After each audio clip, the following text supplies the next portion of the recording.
بسم اللہ الرحمن الرحیم۔ السلام علیکم ورحمۃ اللہ وبرکاتہ۔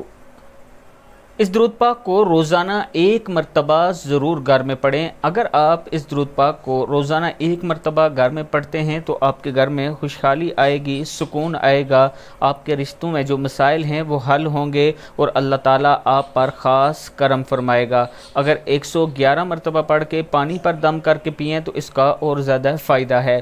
تو پڑھنا کیا ہے؟ بسم اللہ الرحمن الرحیم۔ اللہم صلی علی سیدنا محمد و آلہ و اصحابہ و اولادہ و ازواجہ و ذریاتہ و اہل بیتہ و اصحارہ و انصارہ و اشیاعہ و محبہ و محبہ و امتہ و علینا معہم اجمعین یا ارحم الراحمین۔ صدق اللہ العظیم۔